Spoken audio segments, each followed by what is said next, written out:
चलो शुरू करते हैं। गाना तो हमने अभी तक टरबाइन का मोटा मोटी एक सर्किट देखा। और टरबाइन के सर्किट में हमने देखा स्टीम आके घुसता है, high pressure high temperature, work done होता है टरबाइन में। और फिर एग्जॉस्ट में कितना रहता है प्रेशर? एग्जॉस्ट में एग्जॉस्ट में कितना प्रेशर रहता है? -0.9। वैक्यूम प्रेशर रहता है -0.9 kg/cm² का प्रेशर मेंटेन करते हैं। टेम्परेचर कितना रहता है लगभग?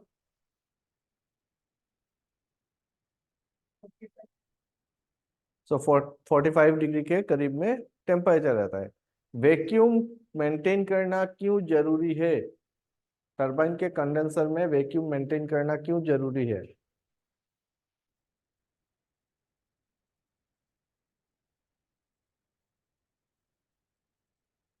नीतीश?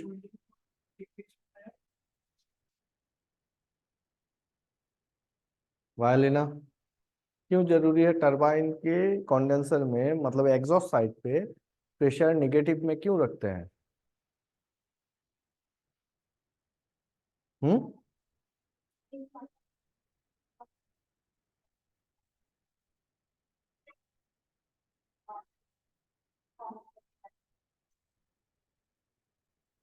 तो बढ़िया से समझा के बोलो।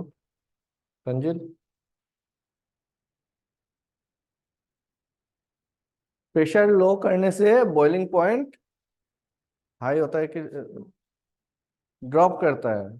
तो हम ज्यादा टेम्परेचर तक यूटिलाइज कर सकते हैं टरबाइन के अंदर। तो -0.9 kg अगर हम मेंटेन कर रहे हैं कंडेंसर के अंदर, तो हम टेम्परेचर 45 डिग्री तक लेके आ रहे हैं, है ना? उससे क्या हो रहा है? टरबाइन का एफिशिएंसी बढ़ रहा है, इंक्रीज हो रहा है। ज्यादा टेम्परेचर हम टरबाइन के अंदर अगर एटमॉस्फेरिक प्रेशर मेंटेन करते टरबाइन के कंडेंसर में तो क्या होता? तो उतना टेम्परेचर से पहले ही हमको निकाल लेना पड़ता, 100 डिग्री सेंटीग्रेड पे कॉन्डेंसेट बन जाता। 100 डिग्री के नीचे आता तो कॉन्डेंसेट बन जाता, है ना? तो ऑलमोस्ट 55 डिग्री का लॉस हो जाता अपने। ओके। कंडेंसर के बाद कॉन्डेंसेट फॉर्म होता है, और वो कहाँ पे जमा होता है कॉन्डेंसेट? हॉट वेल में जमा होता है। हॉट वेल का प्रेशर कितना रहेगा? Same as your condenser. Hot well और कंडेंसर कनेक्टेड है, तो एग्जॉस्ट में कनेक्टेड है, तो दोनों का प्रेशर सेम, -0.9 kg/cm² ही है। कंडेंसेट जो जमा हो रहा है, वो स्टीम से कंडेंसेट बनने के लिए हम क्या कर रहे हैं? कंडेंसर लगा रहे हैं। कंडेंसर में कंडेंसेट कैसे बन रहा है?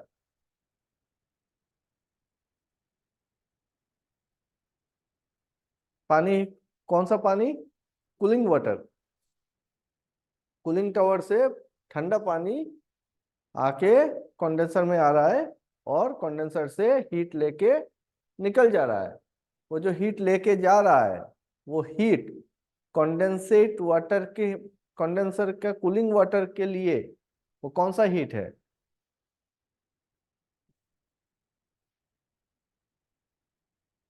पक्का? कूलिंग वाटर के लिए वो कौन सा हीट है? लेटेंट हीट है कि सेंसिबल हीट है?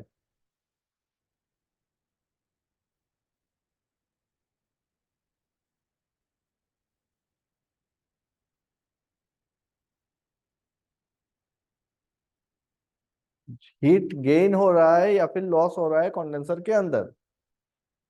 स्टीम क्या कर रहा है? लॉस कर रहा है। और कूलिंग वाटर गेन कर रहा है। कूलिंग वाटर के लिए जो हीट गेन हो रहा है, वो हीट कौन सा हीट बोलेंगे? सेंसिबल हीट बोलेंगे कि लेटेंट हीट बोलेंगे? सेंसिबल हीट क्या है?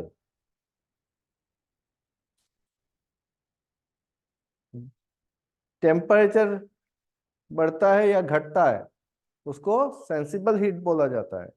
लेटेंट हीट क्या है? जिसको सेंस नहीं कर सकते हैं और टेम्परेचर कांस्टेंट रहता है लेकिन हीट हम दे रहे हैं या फिर निकाल रहे हैं, तो उसको कहते हैं लेटेंट हीट, जो फेज चेंज करता है, फेज ट्रांजिशन के लिए जिम्मेदार है। तो यहाँ पे कंडेंसर में कूलिंग वाटर के लिए जो हीट ट्रांसफर ट्रांसफर हो रहा है वो सेंसिबल हीट है कि लेटेंट हीट है?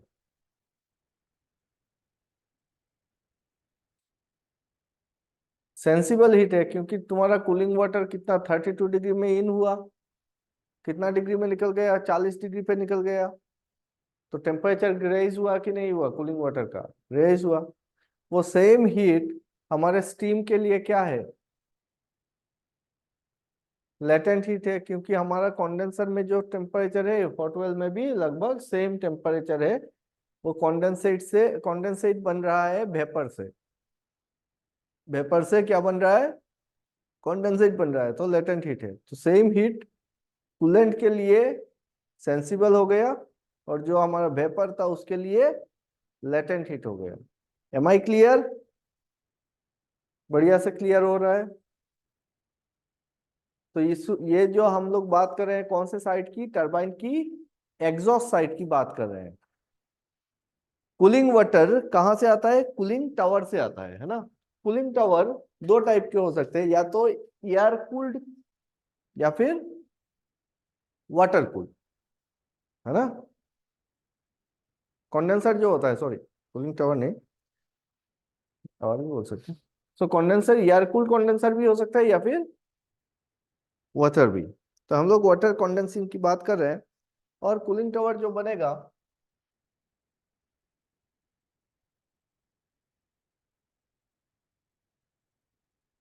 इस टाइप के शेप पे एक टावर बनाएंगे।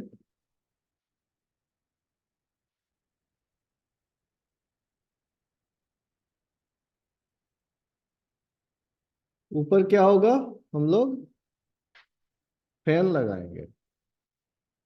अब कूलिंग टावर के साइज के हिसाब से डिपेंड करेगा कि आप कितना बड़ा फैन लगाते हो, कितना नंबर ऑफ फैन लगाते हो, है ना। उससे क्या होगा कि ऊपर आके मेरा जो गर्म पानी है, that hot water will be coming to my top of the tower. सारा पानी आके ऊपर आएगा, है ना।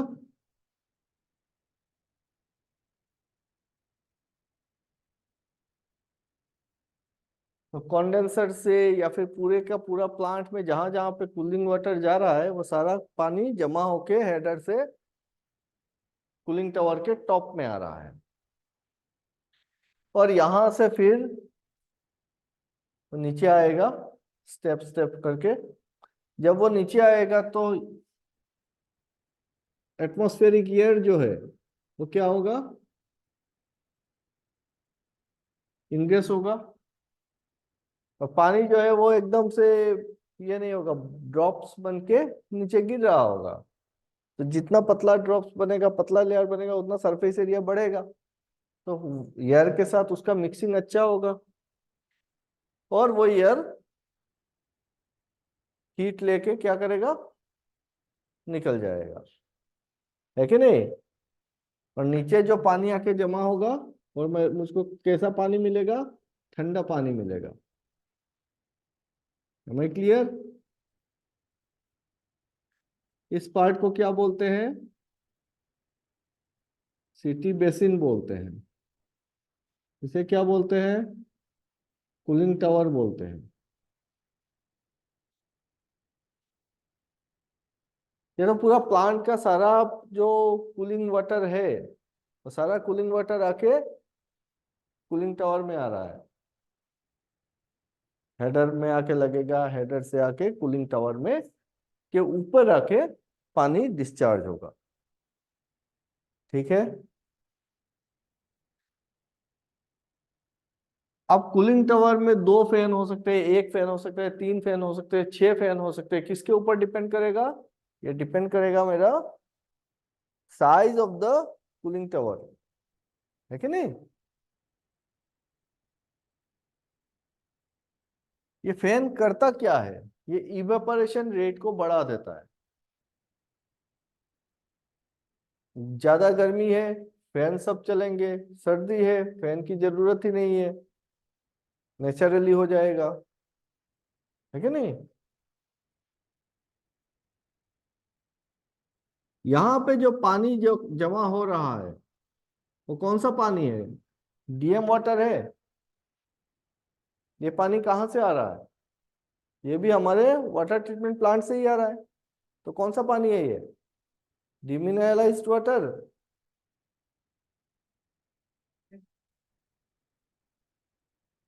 तो ये डिमिनरलाइज्ड वाटर नहीं है, ये फिल्टर्ड वाटर है।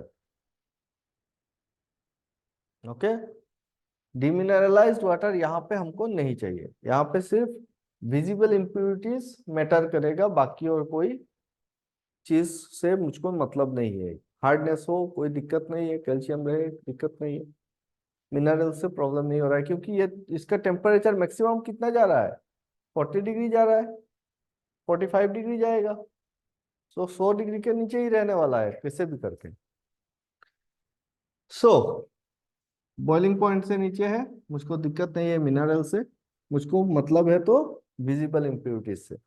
अब इसके साथ क्या लगेगा सिटी बेसिन के साथ? यहाँ पे हम लगाएंगे अपना सबसे बड़ा मोटर, पानी का CW पंप। क्या लगाएंगे? CW pump. तो कूलिंग वाटर जो आएगा वो कौन सप्लाई करेगा?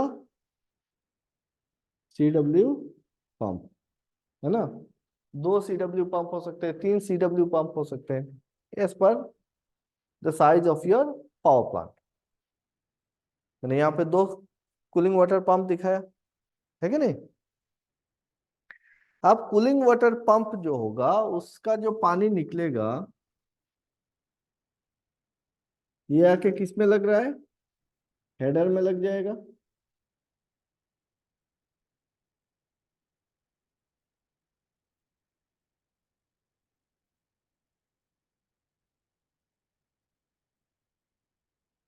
इसका भी पानी आ रहा है, इसका भी पानी आ रहा है, हेडर में लग रहा है।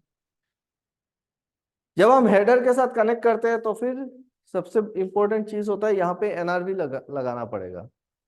NRV लगाना पड़ेगा, नहीं तो इस ये चल रहा है, ये बंद है, और अगर डिस्चार्ज खुला है तो इसका पानी इसके साथ जाके उल्टा घुमाएगा। समझ में आ रहा है? यहाँ पे कौन सा बल्ब होगा?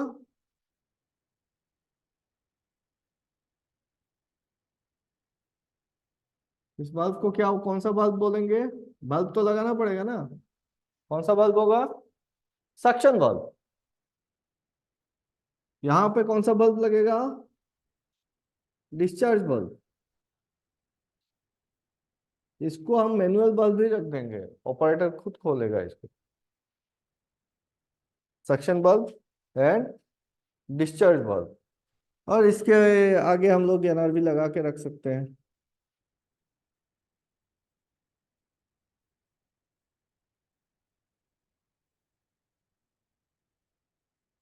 ठीक है। हम्म। नीचे लगा है। यहाँ पे नीचे ऊपर का क्या मतलब है तुम? कनेक्शन किसके साथ है? ये थोड़े ना जमीन को धस के जा रहा है, ये तो सीधा प्लेन है, मैं यहाँ पे दिखा रहा हूँ 2 डायमेंशन में। तो सिटी बेसिन के साथ जो कनेक्शन आ रहा है वहां पे जो बल्ब लगा है वही मेरा सक्शन बल्ब होगा। जो हेडर के साथ लग रहा है वो बल्ब मेरा डिस्चार्ज बल्ब होगा। इधर से डिस्चार्ज है, उधर से सक्शन है। शक कहाँ से कर रहा है? सिटी बेसिन से कर रहा है ना। तो ये नीचे ऊपर का क्या मामला है यहाँ? ठीक है। तो तुम देख रहा है इसके नीचे थोड़ी ना होगा, ये तो साइड से निकलेगा। ये this is your ground level. अब मैं यहाँ पे कैसे ड्रॉ करूँ?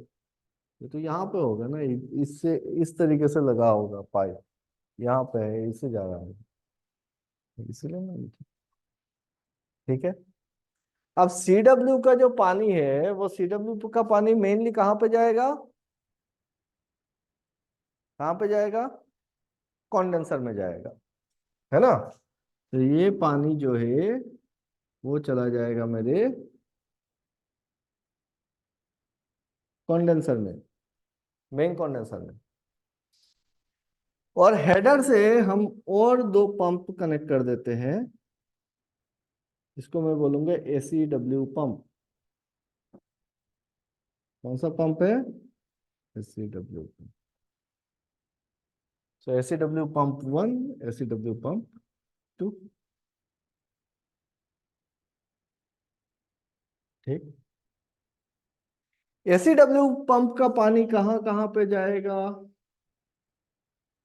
इसको भी हेडर में लगा दो, ACW का हेडर। ACW का पानी कहाँ कहाँ पे जाएगा?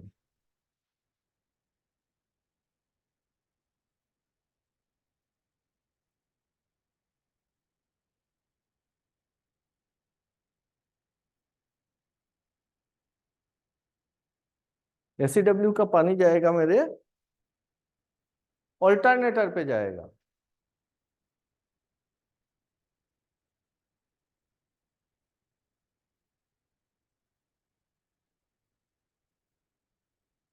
तो ऑल्टरनेटर कूलिंग के लिए ऑल्टरनेटर पे जाएगा।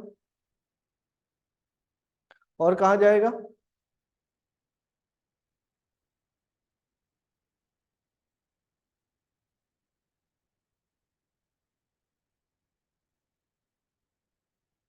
बॉयलर फीड पंप के ग्लैंड कूलिंग के लिए जाएगा। फीड पंप का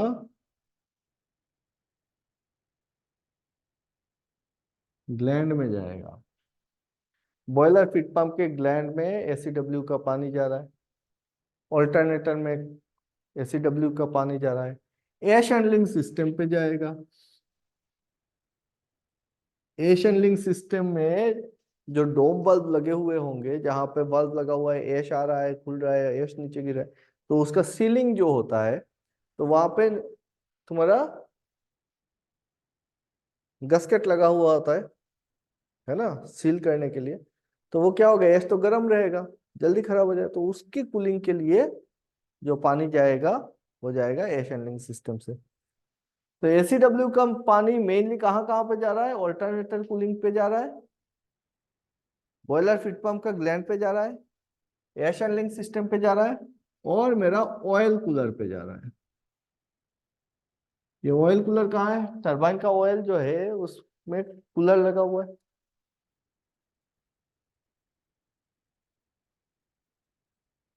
ठीक है। सो बाकी जितना सारा काम है पानी का, वो पानी कौन सप्लाई करेगा? SCW पंप सप्लाई करेगा। और CW पंप का मेन काम क्या है?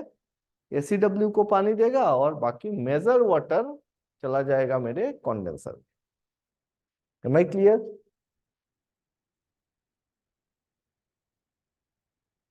बोलो। हम्म। हम्म। हाँ, ऑक्सिलरी कूलिंग वाटर पंप। और ये CW पंप बोलो, कूलिंग वाटर पंप बोलो, या फिर MCW पंप भी बोल सकते हो, main cooling water pump. Main cooling water pump and auxiliary cooling water pump.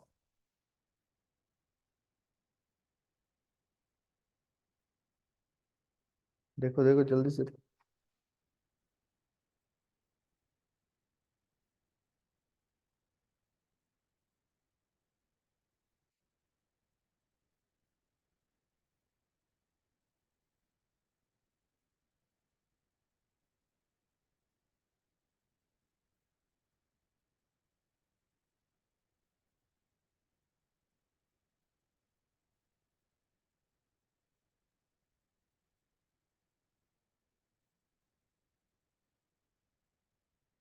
हम्म।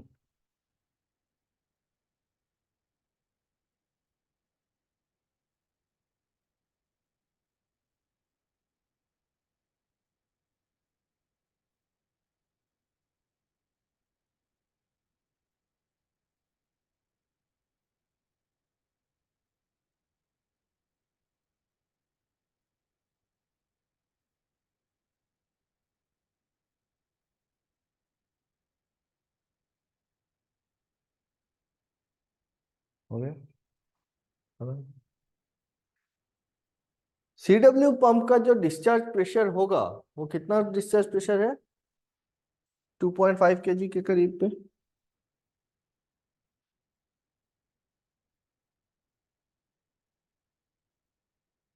यहाँ पे आप डिस्चार्ज प्रेशर गॉज लगा दो, 2.5 kg का प्रेशर मिलेगा आपको।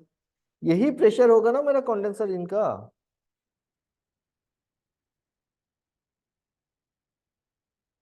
2 kg या फिर 2.5 kg का प्रेशर है। ठीक। और जो कंडेंसर से निकलेगा,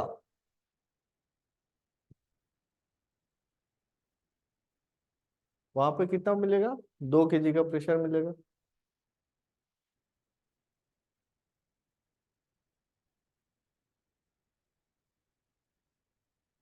सो 2.5 kg का प्रेशर से निकल रहा है, 2 kg का प्रेशर पे घुस रहा है जाके कंडेंसर में, और 2 kg का टेम्परेचर गेन करके निकल रहा है।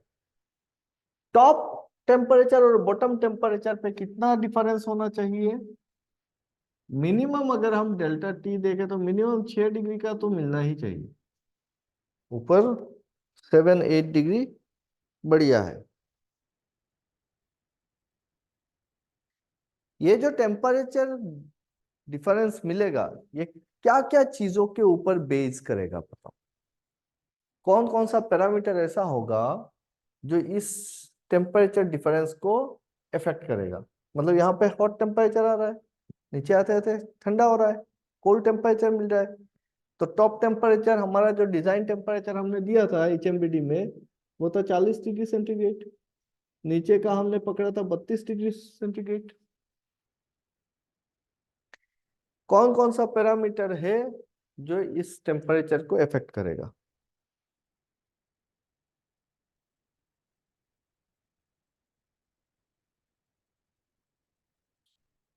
एटमॉस्फेरिक टेम्परेचर इफेक्ट करेगा। और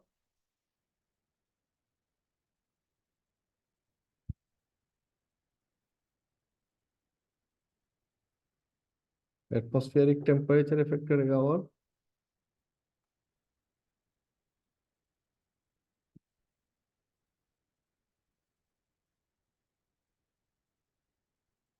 ह्यूमिडिटी इफेक्ट करेगा।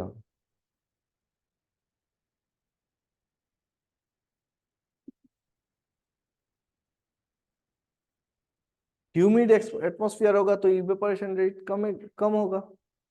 ड्राई वेदर होगा तो ज्यादा खींचेगा, है ना। सर्दी का टाइम होगा तो आपको पूरा 8 डिग्री मिलेगा, ज्यादा एफिशिएंसी मिलेगा। गर्मी के दिनों में कम मिलेगा, अगर बारिश हो रहा है तो और कम मिलेगा, क्योंकि बारिश के टाइम पे मॉइस्ट रहेगा। तो एटमॉस्फेयर पे जो इवेपोरेशन हो रहा है तो वो खींचेगा नहीं जाता था।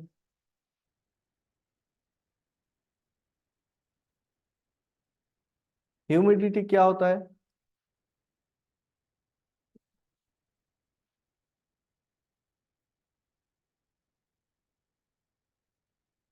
Moisture content in air. कौन सा एपरेटस से हम ह्यूमिडिटी मेजर करते हैं? हाँ, हाइग्रोमीटर। हाइग्रोमीटर से उसमें क्या क्या रहता है? सो दो टेम्परेचर मेजरिंग बल्ब होते हैं, दो थर्मोमीटर लगा दो, है ना। एक क्या मेजर करेगा? ड्राई टेम्परेचर, और एक में हम पानी दे के रखेंगे, इसमें कुछ कॉटन वगैरह लगा के पानी में डुबा के रख दो, पानी का टेम्परेचर मिलेगा। तो एक बल्ब से हमको ड्राई टेम्परेचर मिल रहा है और एक बल्ब से मुझको पानी का टेम्परेचर मिल रहा है, तो एक को बोलेंगे वेट बल्ब, एक को बोलेंगे ड्राई बल्ब। तो ड्राई बल्ब और वेट बल्ब का जो टेम्परेचर मिलेगा, उन दोनों के बेसिस पे हम बता सकते हैं कि एटमॉस्फेयर पे मॉइस्चर कंटेंट कितना है। उसका चार्ट आता है, चार्ट से कनेक्ट करके देख सकते हैं। इसे बोलते हैं dry bulb and wet bulb, या फिर हाइग्रोमीटर, है ना।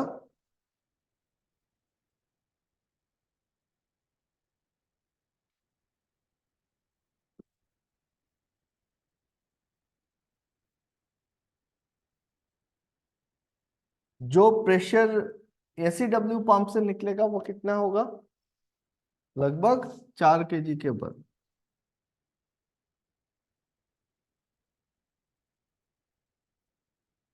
4 kg/cm²। ये कितना का है? 2.5 kg/cm²। ये और प्रेशराइज किया और बेच दिया। अब एसीडब्ल्यू पंप जा रहा है, ऑल्टरनेटर पे जा रहा है, बॉयलर फीड पंप के ग्लैंड पे जा रहा है, एयर हैंडलिंग सिस्टम में जा रहा है, ऑयल कूलर में जा रहा है, और सारा पानी क्या हो रहा है? गर्म होके आके हेडर में मिल जाएगा। ये मेरा रिटर्न हेडर है ना? इसी हेडर में सारा पानी आके मिलेगा। कंडेंसर का पानी भी इसी में आके मिलेगा, और वो सारा गर्म पानी लेके कूलिंग टावर के ऊपर आएगा। ऊपर से फिर धीरे धीरे नीचे आएगा, ठंडा हो जाएगा, ठंडा पानी फिर से जाएगा, हीट लेके आ जाएगा। तो कूलिंग वाटर, ये जो कूलिंग वाटर हीट को कैरी कर रहा है, सिस्टम से हीट को ले रहा है और एटमॉस्फेयर पे आके रिलीज कर दे रहा है। कूलिंग वाटर क्या कर रहा है? सिस्टम से हीट को लेके आ रहा है, आके एटमॉस्फेयर में रिलीज कर दे रहा है। ठंडा हो गया, फिर से गया, सिस्टम से हीट को लाया, और ये जो हीट वो कैरी करके ला रहा है, ये कूलिंग वाटर के लिए ये सेंसिबल हीट है, क्योंकि कूलिंग वाटर का टेम्परेचर बढ़ रहा है। सिस्टम के लिए, जो हमारा कंडेंसर है, मेनली कंडेंसर के लिए क्या है? कंडेंसर का स्टीम के लिए वो लेटेंट हीट है, क्योंकि वो वेपर से कंडेंसेट बन रहा है। ठीक। सो सेंसिबल हीट और लेटेंट हीट का कॉन्सेप्ट क्लियर होना चाहिए। सिर्फ आपको ये देखना है कि टेम्परेचर अगर बढ़ रहा है या घट रहा है तो फिर वो सेंसिबल हीट है। अगर टेम्परेचर कांस्टेंट है लेकिन हीट वो ले रहा है या फिर दे रहा है, तो वो लेटेंट हीट है, फेज चेंज हो रहा है वहां पर। Am I clear?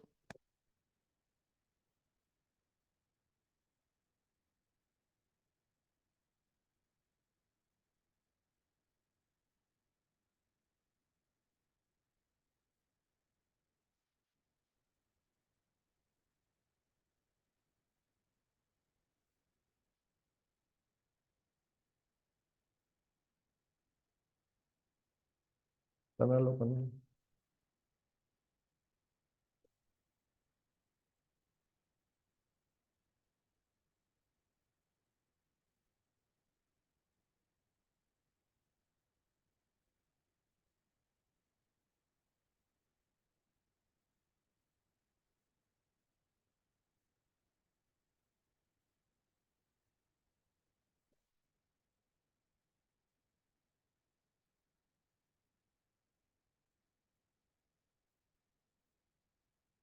हो गए?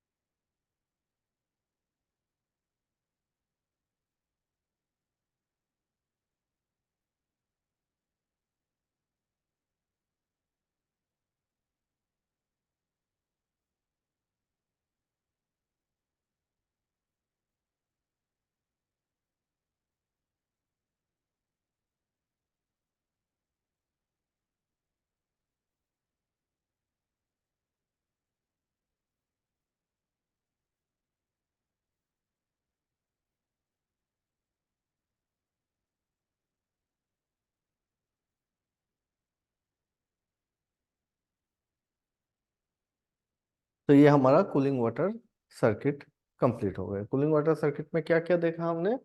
हमने देखा कि भाई एक कूलिंग टावर है, उसमें कुछ सिटी फैन लगे हुए हैं।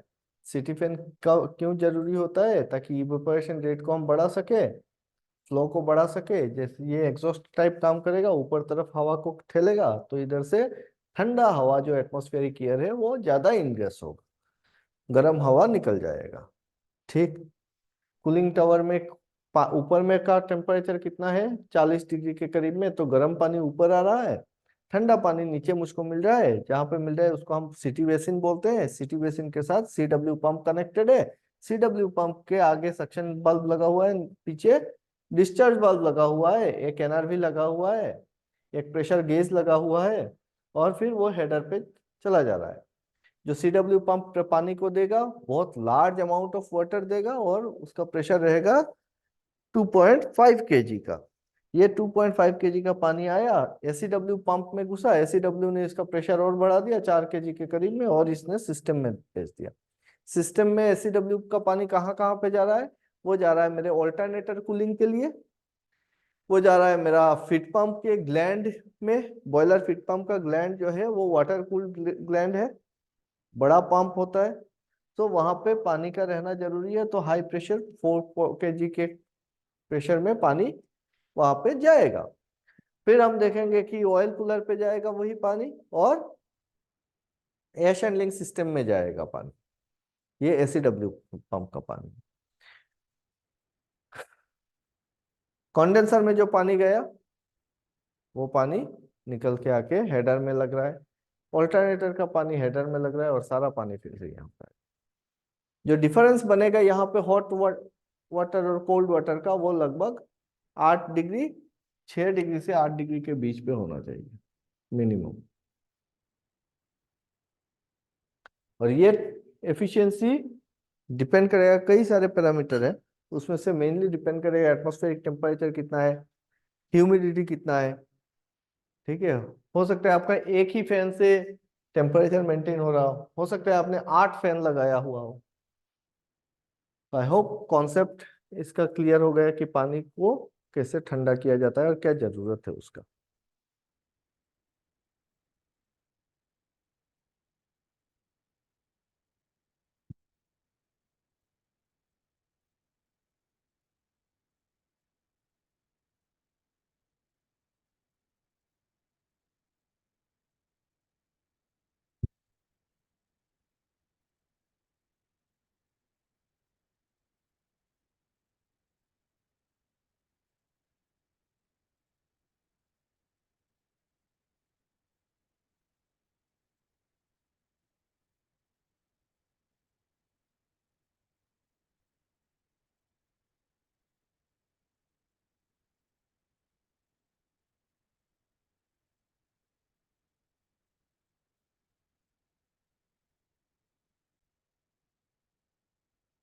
हम्म। सो आपसे अगर पूछे कि कूलिंग सर्किट के बारे में बताओ स्टीम टरबाइन का, तो स्टीम टरबाइन के कूलिंग सर्किट में क्या होता है? एक कूलिंग टावर होता है, ऊपर गर्म पानी रहता है, नीचे ठंडा पानी आ रहा है। जो कैसे हो रहा है? इवेपोरेशन से हो रहा है कि जो एटमॉस्फेरिक एयर है, वो एटमॉस्फेरिक एयर पानी को ठंडा कर देता है जब ऊपर से नीचे तरफ आ रहा है। उसमें और क्या क्या लगे हुए हैं? एक सीडब्ल्यू पंप लगा हुआ है, और एसीडब्ल्यू पंप लगा हुआ है। तो सीडब्ल्यू पंप कितने होंगे? 2 सीडब्ल्यू पंप हो सकते हैं, 3 सीडब्ल्यू पंप हो सकते हैं, क्योंकि हम लोग स्टैंड बाई में एक रखेंगे। एसीडब्ल्यू पंप 2 लगाए, एक स्टैंड बाई में रहेगा, एक चलेगा। प्रेशर कितना होता है? 2.5 केजी का प्रेशर होता है कूलिंग वाटर पंप में। और कूलिंग वाटर पंप का पानी जब कंडेंसर में घुसता है 2.5 केजी पे, जब निकलता है तो कितना प्रेशर होगा? कंडेंसर से निकलने में 4 केजी हो जाएगा। तुम 2.5 केजी में दे रहा है, कंडेंसर में ऐसा क्या है जो तुम्हारा प्रेशर बढ़ा देगा? प्रेशर क्यों बढ़ेगा कंडेंसर के अंदर? ट्यूब से जा रहा है तो कंडेंसर में प्रेशर बढ़ेगा क्या? नहीं बढ़ेगा, कम हो जाएगा उल्टा। 2.5 केजी में इन हो रहा है तो फिर 2 केजी में निकलेगा, 0.5 केजी ड्रॉप हो जाएगा वहां पर प्रेशर। प्रेशर बढ़ेगा क्यों? टेम्परेचर राइज होगा, प्रेशर घट जाएगा।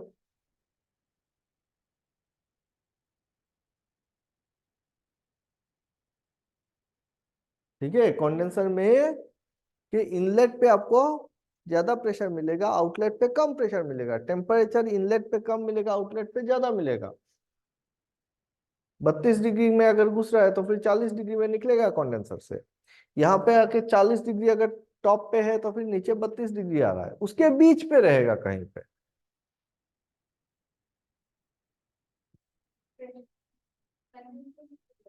कंडेंसर में क्या होता है बताओ,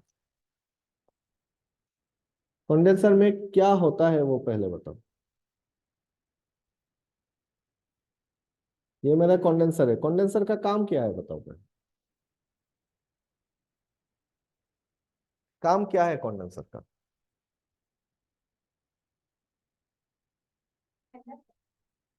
नहीं नहीं, कौन से कंडेंसर का बात हम कर रहे हैं यहाँ पे?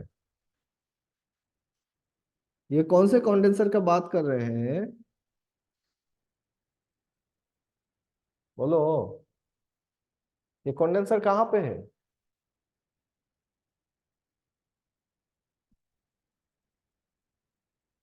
कहाँ पे लगा हुआ है ये कंडेंसर?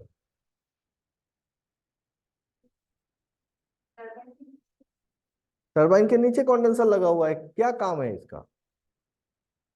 क्यों लगाए हो कंडेंसर?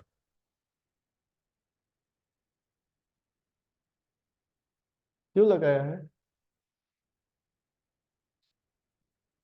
किसको?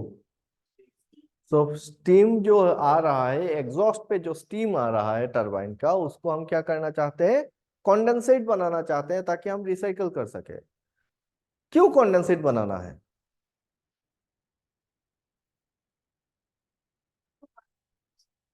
अब पानी नहीं बनाए तो क्या दिक्कत होता? हम डायरेक्टली उसी, उसको पहले पानी बना रहे हैं फिर से उसको गर्म कर रहे हैं। तो उसमें थोड़ा बहुत टेम्परेचर था, वेपर फेज में था, उसको फिर से हीट करते और फिर से भेज देते। स्टीम ही चाहिए ना, तो स्टीम फॉर्म में तो था ही। उसको ठंडा किए, कंडेंसेट किए, और फिर से हमने बॉयलर पे डाला और फिर से गर्म करके, पानी गर्म करके दे रहे हैं। ऐसा भी तो हो सकता था ना कि हम लोग कंडेंसर टरबाइन के नीचे से ही जो वेपर आ रहा है वो तो हीट है ही उसमें, उससे वो हीट निकालना कि वह उसी को गर्म करके फिर से भेज देते। कंडेंसर की जरूरत नहीं थी। कंडेंसेट क्यों बनाना है? समझ रहे हो मैं क्या बोल रहा हूँ? उतना आइडिया आना चाहिए। टरबाइन है, टरबाइन के पीछे वेपर बन गया, उसका प्रेशर और टेम्परेचर ड्रॉप हो गया है, लेकिन वो वेपर फेज पे तो है। उसी वेपर को हम लोग क्या करते, फिर से रीहीट करके दे देते।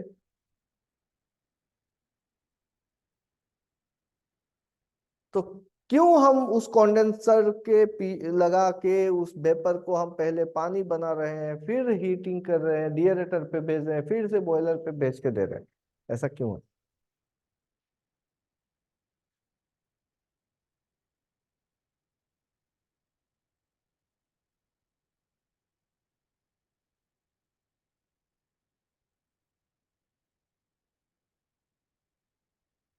बोलो। क्या जरूरत है? बॉइलिंग पॉइंट को कहाँ नीचे ला रहे हो? यार लॉजिक होना चाहिए ना। हरे अभी तक हमने जितना किया है, जितना सारा टेक्निकल चीजें देखा है, उतने में लॉजिक और एनालिटिकल एस्पेक्ट्स आ जाना चाहिए कि क्या हो रहा है, टेम्परेचर बढ़ने से क्या होता है। उतना लॉजिकली सोच आना चाहिए। मेरा आटमोस्ट ट्राई वही है कि तुम लोगों का एनालिटिकल व्यू जो है, एनालिटिकल टेक्निकल एनालिटिकल एस्पेक्ट, वो डेवलप हो जाए कि कहीं पे कुछ हो रहा है तो फिर क्यों होना चाहिए, नहीं होता तो क्या होता। वो जो सोच है ना, वो जो देखने का तरीका है, नजरिया है, वो बिल्डअप होना चाहिए।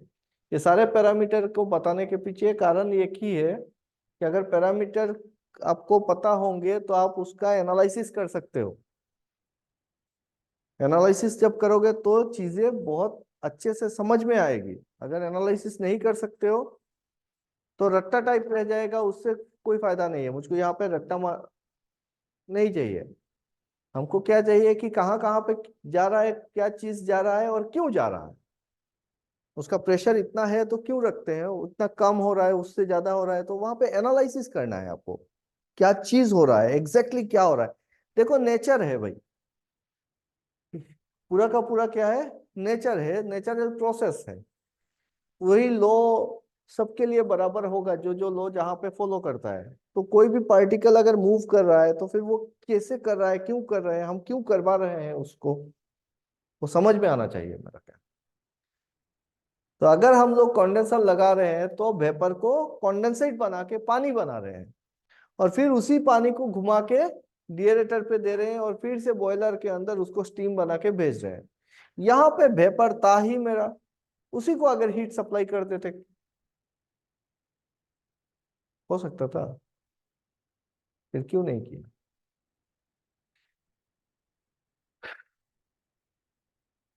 Because to handle that much amount of vapour is a challenge. उतना सारा वेपर है, उसको आप कैसे हैंडल करोगे? पानी बनेगा, उसमें पंप लगा देंगे। अगर वेपर रहेगा तो क्या लगाना पड़ेगा वहां पे? कोई पंप लगाने से वेपर को शक कर सकते हो? क्या लगाना पड़ेगा? कंप्रेसर लगाना पड़ेगा। तो बड़ा सा कंप्रेसर लगाओ, उस वेपर को खींचो, और फिर वेपर में आपको हीट ट्रांसफर कराना है। इसीलिए कॉम्प्लिकेटेड हो जाएगा। आप हैंडल नहीं कर सकते हो उतना लार्ज अमाउंट ऑफ वेपर को। सो वेपर को हैंडल करने से आसान है लिक्विड को हैंडल करना। वेपर को छोड़ दिया, इट इज ओके, लेकिन वेपर को लाके उसको रीहीट कराना, वो जो डिजाइन होगा वो कॉम्प्लिकेटेड डिजाइन है। उससे बेटर है हम लोग क्या करें, कंडेंसर बना के उसको लिक्विड बना देते हैं, लिक्विड को पंप करके हम प्रेशराइज कर सकते हैं इजीली। कंप्रेसर से ज्यादा इजीली करेंगे। अगर वहीं पे कंप्रेसर लगाने होते तो कितना बड़ा कंप्रेसर लगाना पड़ता मुझको, उसका खर्चा अलग आता, उसका फिर कंप्रेसर को घुमाने के लिए फिर से आपको इलेक्ट्रिसिटी लगता। यहाँ पे भी लग रहा है, लेकिन यहाँ पे पंप लग रहा है जो जो आसानी से प्रेशराइज कर दे रहा है लिक्विड को। क्लियर? तो ये जो कंडेंसर है, इस कंडेंसर में जो वेपर को हम लोग लिक्विड बना रहे हैं, कंडेंसेट बना रहे हैं, उसके लिए हमको चाहिए ये कूलिंग वाटर का पानी, ठंडा पानी चाहिए। ये ठंडा पानी कैसे जाएगा? ट्यूब के अंदर से जाएगा। कंडेंसर को अगर देखोगे, चलो कंडेंसर बनाते हैं यहाँ पे।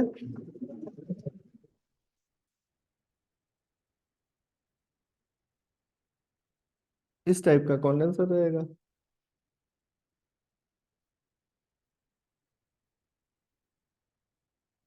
ठीक है। अब इसके अंदर क्या है, अगर ये इसके अंदर बहुत सारे ट्यूब्स, छोटे छोटे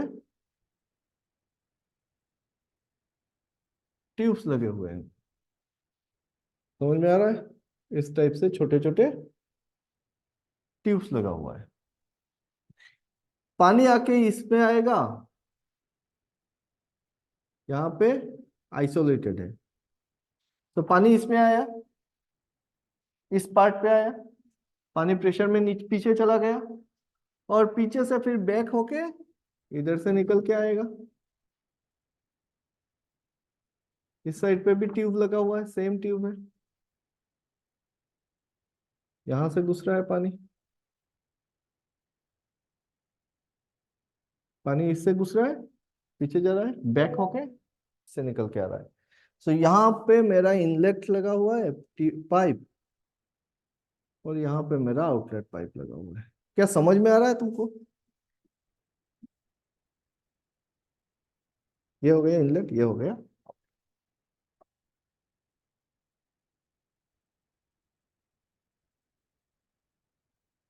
समझ में आ रहा है?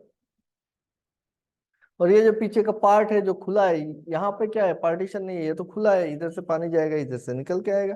इसको बोलते हैं वाटर बॉक्स। ठीक है। बीच में छोटे छोटे ट्यूब्स।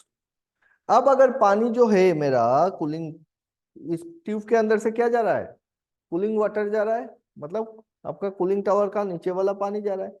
अगर कूलिंग टावर का पानी में विजिबल इम्प्यूरिटीज रहे, एल्गी फॉर्म होता है, क्योंकि इसमें तो कंटिन्यूअस पानी रहेगा, 24/7 इसमें पानी रहेगा।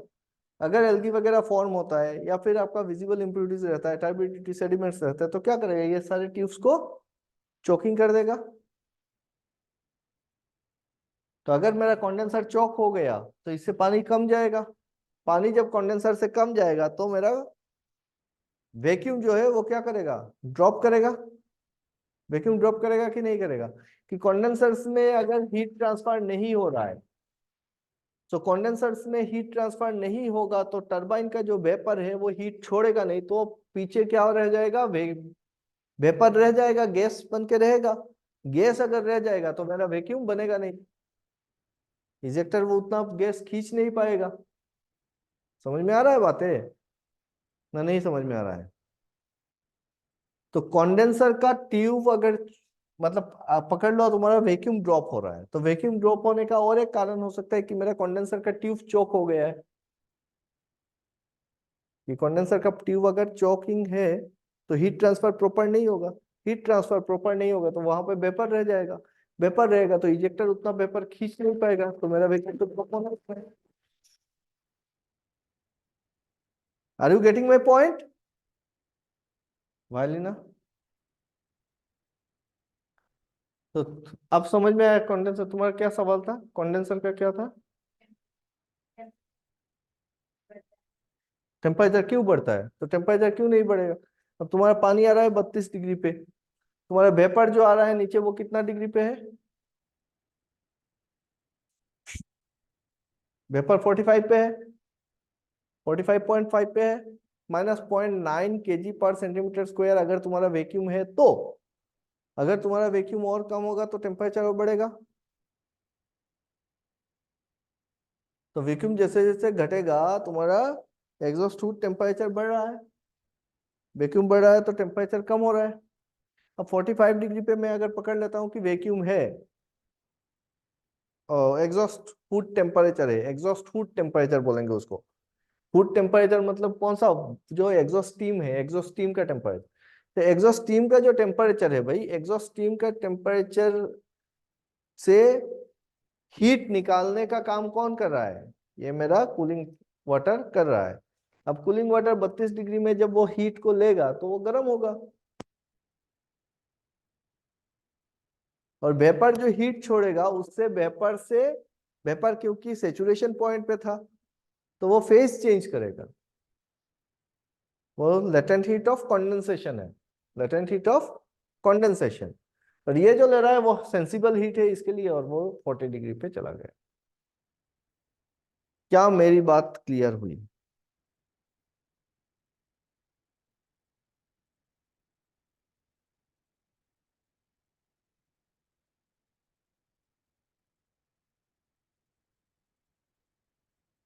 समझ में आया? कंडेंसर का फंडा समझ में आया?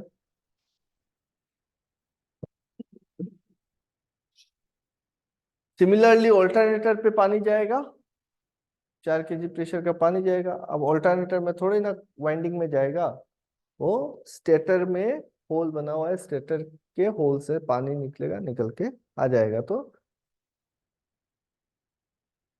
हीट जो जनरेट होगा ऑल्टरनेटर के अंदर, उस हीट को लेके निकल के आ जाएगा। ठीक है। बॉयलर फीड पंप के ग्लैंड, जहां पे भी बियरिंग होगा उसके चारों तरफ ग्लैंड है।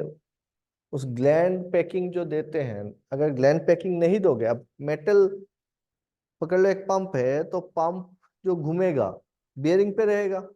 अब मेटल टू मेटल तो आप पूरा टाइट पैकिंग नहीं कर सकते हो ना, तो पानी जो है वो तो निकल के आ जाएगा। अगर ग्लैंड में लीकेज है तो फिर निकल के आ जाएगा, तो वहां पे ग्लैंड पैकिंग देना पड़ेगा। अब ग्लैंड पैकिंग जो मटेरियल होगा वो आपका रबर टाइप मटेरियल है। ग्लैंड मटेरियल आता है ग्लैंड पैकिंग के लिए। अब वो अगर गर्म हो गया ग्लैंड, तो वो रबर टाइप मटेरियल क्या होगा, पिघल जाएगा, खराब हो जाएगा। तो उसके लिए कूलिंग चाहिए, ग्लैंड कूलिंग। वो ग्लैंड कूलिंग कौन कर रहा है? एसीडब्ल्यू का पंप कर रहा है। तो ग्लैंड कूलिंग वाटर और किसी मोटर पे नहीं चाहिए, हीट पंप पे चाहिए। ठीक है। ये सारी बातें याद रखना, थोड़ा के लिए आपको 2-3 बार ये वीडियो देखना पड़ेगा। जब वीडियो में अपलोड कर दूं तो वीडियो को 2-4 बार देखो फिर से, और खुद से बैठ के सोचो हो क्या रहा है।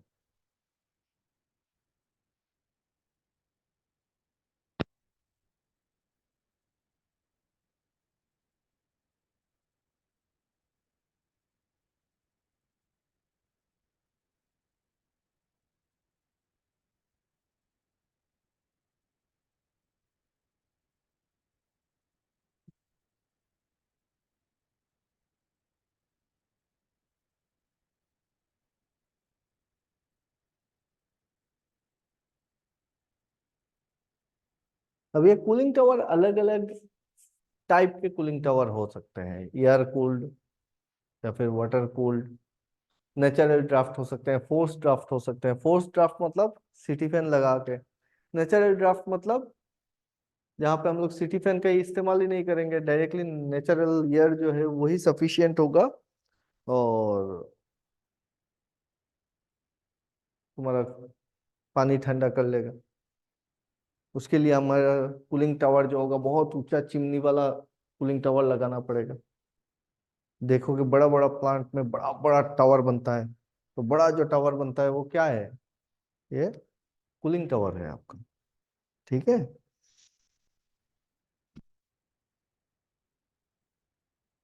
तो बोलो, टरबाइन का क्या क्या समझ में आया बताओ। स्टीम टरबाइन का क्या क्या चीज समझ में आया?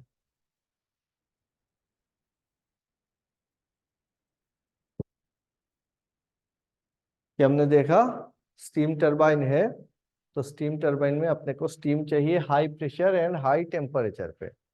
स्टीम टरबाइन का वर्किंग प्रिंसिपल के ऊपर बेस करके हम बोल सकते हैं या तो इम्पल्स टरबाइन होगा या रिएक्शन टरबाइन होगा।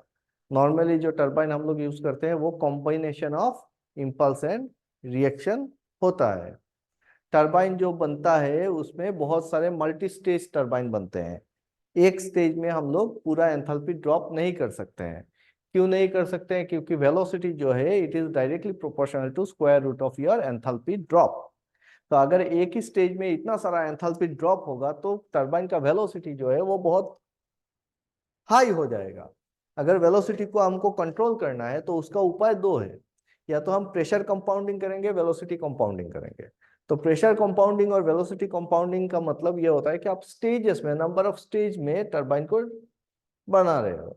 तो जैसे जैसे आप स्पीड को कंट्रोल करना चाहोगे तो फिर स्पीड को कंट्रोल करने के लिए आपको नंबर ऑफ स्टेजेस, एक स्टेज में आपका एंथैल्पी ड्रॉप कम कराना पड़ेगा।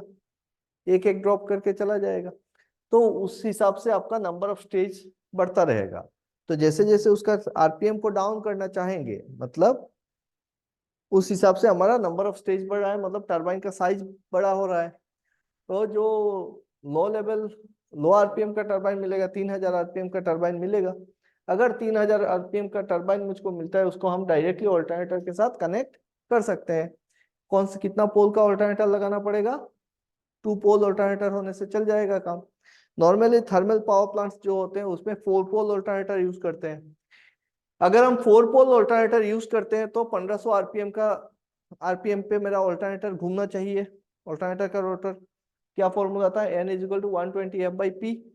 सो अगर 1500 आरपीएम पे मुझको ऑल्टरनेटर को घुमाना है, टरबाइन मेरा कितना भी आरपीएम का हो, मुझको बीच में क्या लगा देना पड़ेगा? एक गियर बॉक्स लगाना पड़ेगा। गियर बॉक्स लगाए, रिड्यूसिंग गियर बॉक्स लगाएंगे जिससे टरबाइन का आरपीएम 7000, 8000, 12000 मतलब नहीं है, मुझको उतना साइज का एक गियर बॉक्स लगा देना है, आरपीएम कंट्रोल हो जाएगा। स्टीम टरबाइन में स्टीम जो आएगा वो आएगा हाई प्रेशर हाई टेम्परेचर पे। हम लोग जो स्टडी कर रहे हैं वो है 15 मेगावाट का एक टरबाइन का स्टडी कर रहे हैं।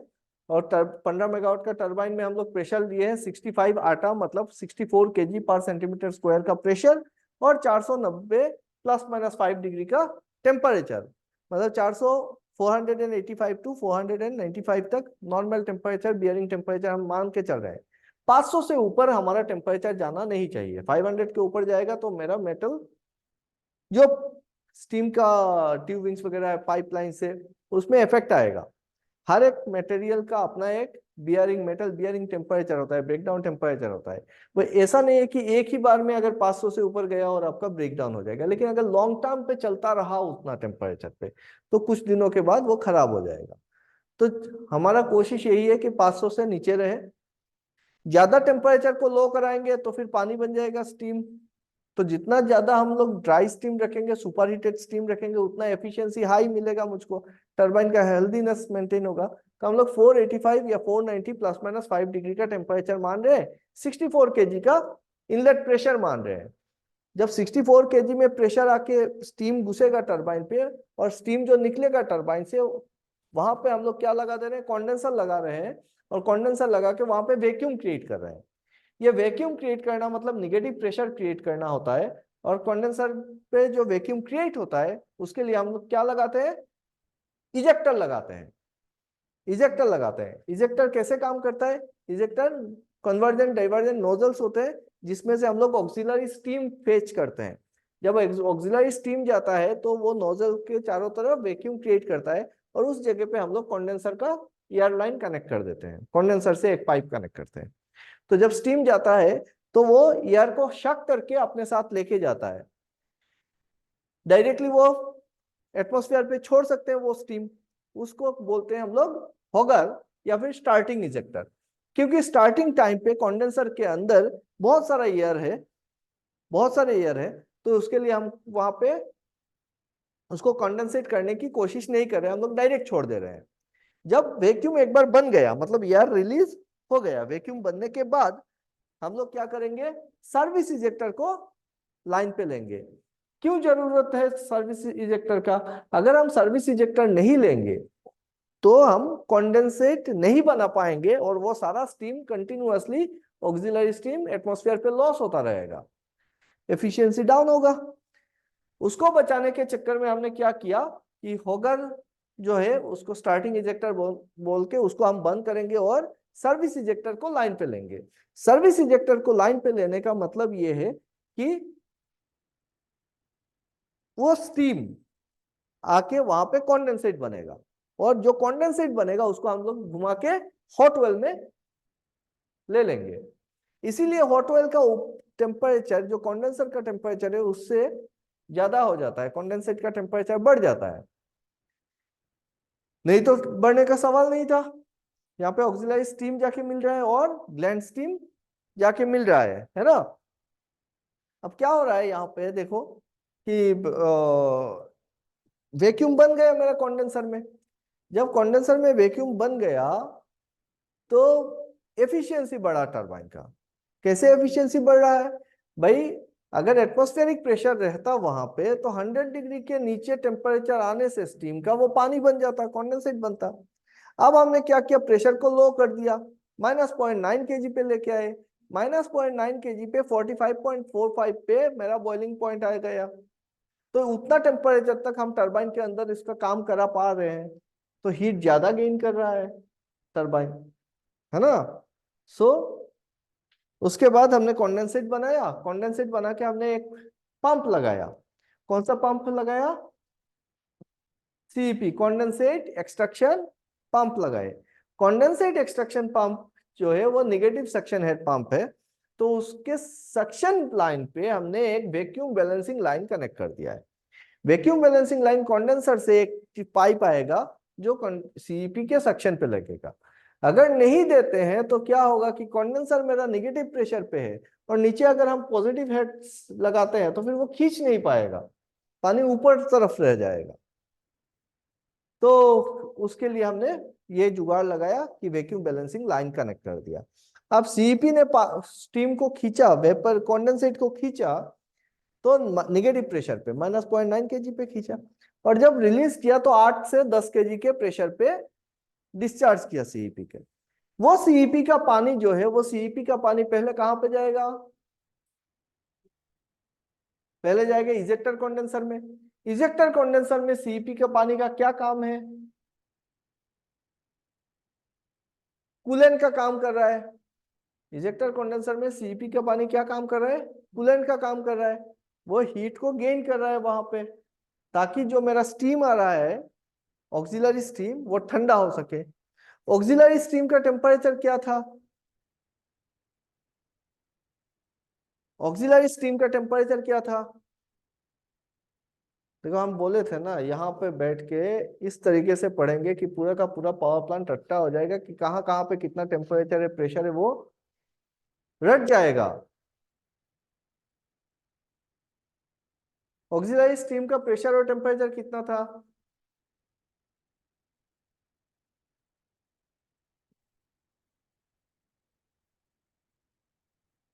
हम्म,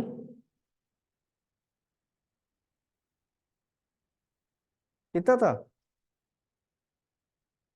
कहाँ से आता है ऑक्सिलरी स्टीम?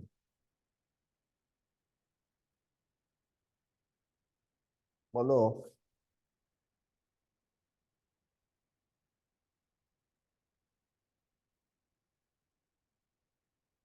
ऑक्सिलरी स्टीम कहाँ से आता है?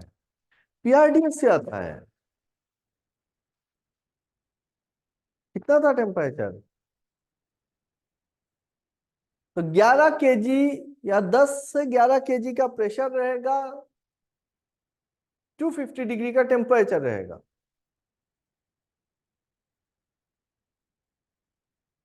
ठीक है, 10 केजी और 250 डिग्री सेंटीग्रेड। ये जो पीआरडीएस में स्टीम आ रहा है वो कहां से आ रहा है? मेरा मेन स्ट्रीम लाइन से आ रहा है। मेन स्ट्रीम लाइन पे मेरा 64 केजी और 490 डिग्री का टेम्परेचर है। 64 केजी, 490 डिग्री का टेम्परेचर है मेन स्ट्रीम लाइन पे।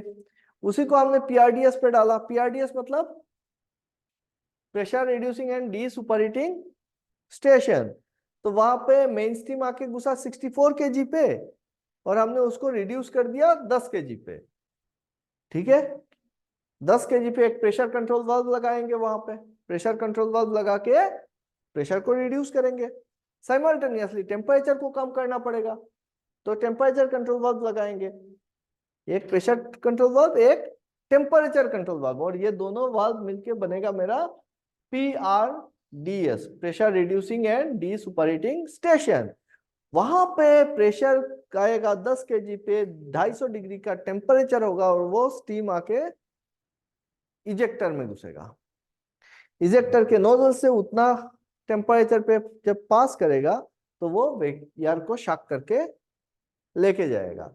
इजेक्टर कंडेंसर को दो पार्ट में डिवाइड किया गया है। एक हम बोलते हैं इंटरकूलर, दूसरे को बोल रहे हैं after cooler.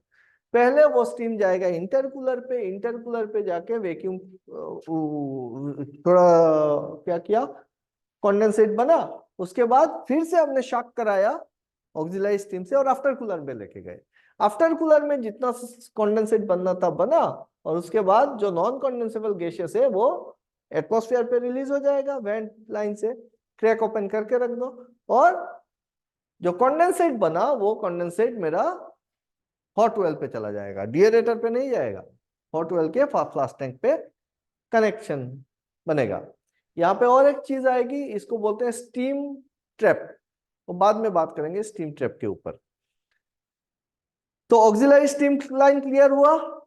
Auxiliary steam line पे क्या हो रहा है? मेन स्टीम लाइन से आके pressure control valve, temperature control valve लगा के रखे हो, और उसमें 64 केजी का जो प्रेशर था उसको हमने कम करके 10 केजी का प्रेशर बना दिया।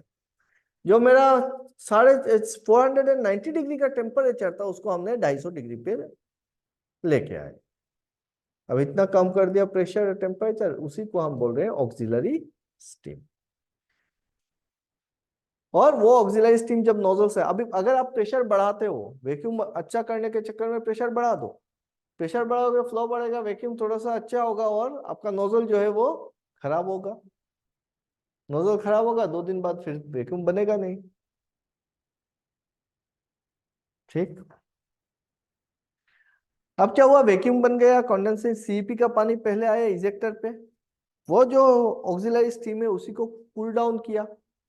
तो सीईपी के पानी ने क्या किया? अपना हीट गेन किया, और कंडेंसेट बना के उसको भेज दिया।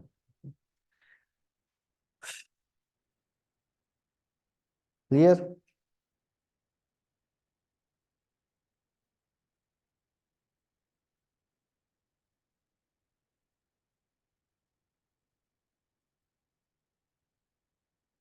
तो अगर आप एचएमबीडी देखोगे तो देखोगे कि सीपी का पानी हार्डली 1.5-2 डिग्री का गेन करता है। 46 डिग्री पे अगर सीपी का पानी निकल रहा है तो जीबीसी के अंदर जाएगा 48 डिग्री के करीब में।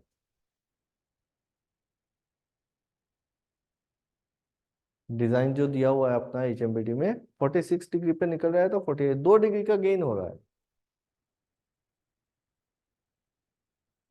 250 डिग्री का स्टीम को ठंडा किया तो सिर्फ 2 डिग्री का पानी का गेन हुआ। ऐसा क्यों? ऐसा क्यों? ऑक्सिलरी स्टीम 10 केजी और 250 डिग्री का टेम्परेचर में था।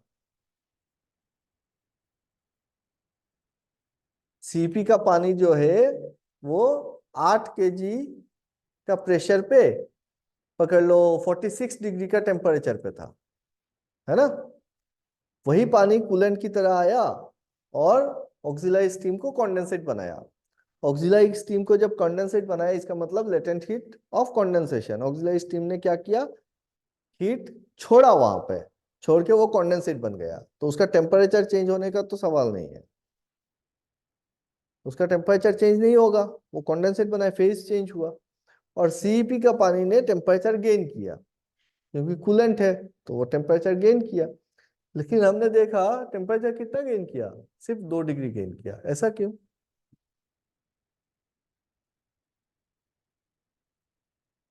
भाई वॉल्यूम तो देखो, ऑक्सिलाइज स्टीम का वॉल्यूम कितना है।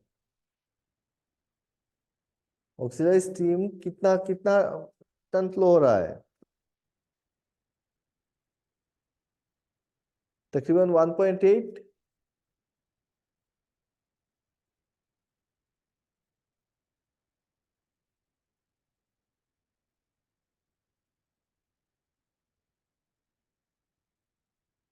तो इतना कम फ्लो है, सीपी का पानी का वॉल्यूम सोचो, सीपी कितना टन है, कंडेंसेट कितना टन है, 55 टन है। अब 55 टन का पानी है, वहां पे आपने थोड़ा सा हीट एड किया तो 2 डिग्री बढ़ा। समझ पा रहे हो चीजों को। अब वो पानी गया कहाँ पे, ग्लैंड स्टीम कंडेंसर में गया। ग्लैंड स्टीम वेंट कंडेंसर क्या है, जो टरबाइन का ग्लैंड है वहां से जो स्टीम आ रहा है उसको कंडेंसेट बना रहा है। वहां से लिया, निकल गया। कहाँ गया, एक पार्ट चला गया हॉट वेल पे, एक पार्ट चला गया मेरा डिएरेटर पे। ये मेरा टरबाइन का सर्किट पूरा का पूरा स्टीम सर्किट क्लियर हो गया।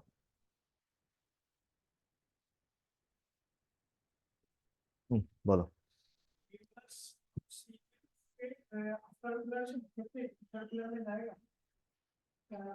आफ्टर कूलर से इंटर कूलर में सीपी का पानी, हाँ।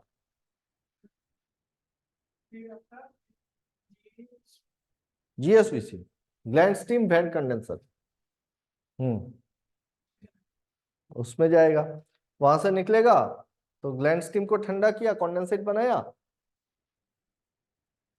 और खुद कहाँ चला गया निकल के, एक पार्ट गया हॉट वेल पे जिसको हम बोलेंगे मिनिमम रिसर्कुलेशन लाइन, और दूसरा पार्ट चला जाएगा डिएरेटर पे। तो दो कंट्रोल वाल्व लगेंगे, मिनिमम एमआरसी लाइन पे एक कंट्रोल वाल्व लगेगा और डिएरेटर का में एक कंट्रोल वाल्व लगेगा डिएरेटर लाइन पे।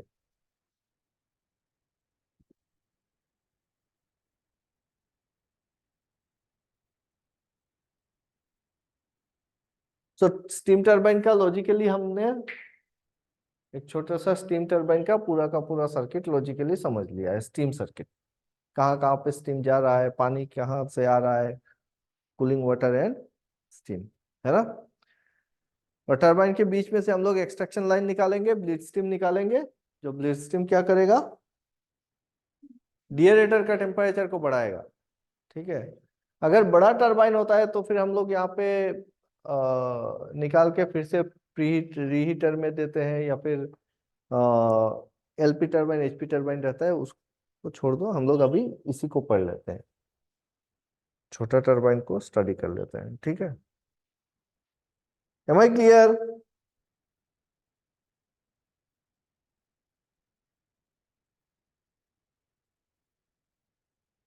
बॉयलर के सारे सर्किट, टरबाइन के सारे सर्किट मुझको एकदम A to Z, तुम लोग आंख बंद करके ऐसे ड्रॉ कर सको उस तरीके का प्रैक्टिस चाहिए। ठीक है, एकदम आंख बंद करके एक एक पार्ट को ड्राइंग कर सको, एक एक पार्ट का एनालिसिस कर सको, बता सको। अपना पहला जो चैलेंज है, first challenge is to crack the interview.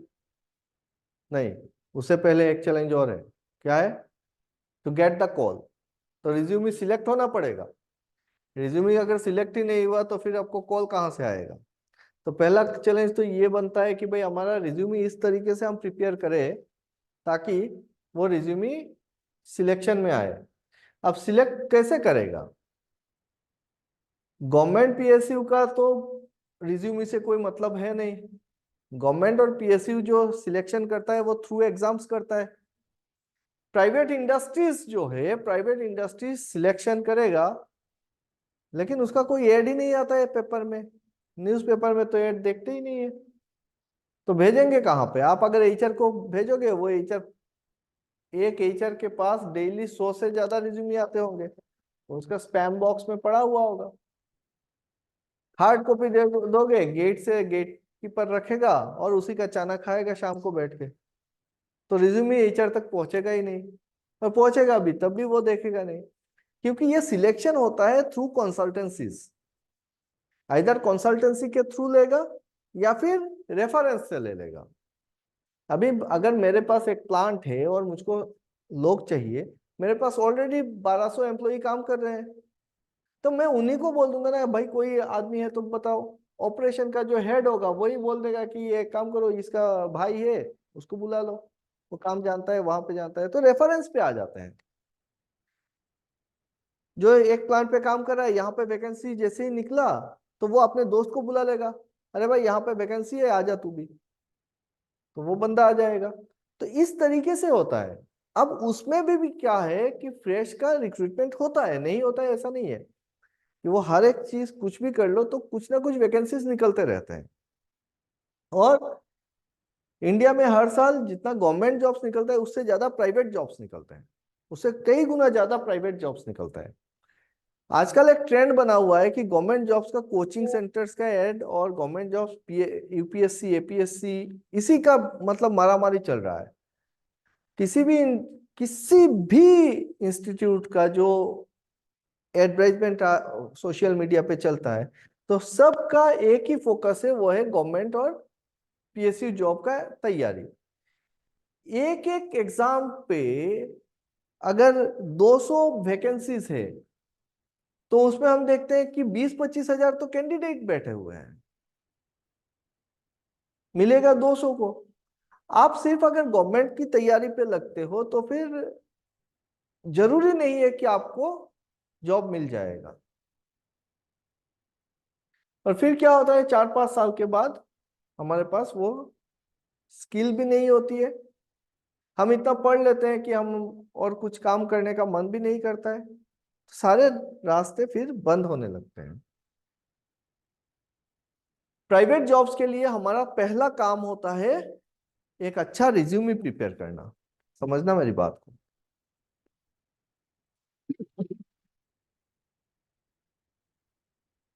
देखो, हम लोग पावर प्लांट सीख रहे हैं, जरूरी नहीं है कि आप लोग जाके पावर प्लांट में ही काम करोगे।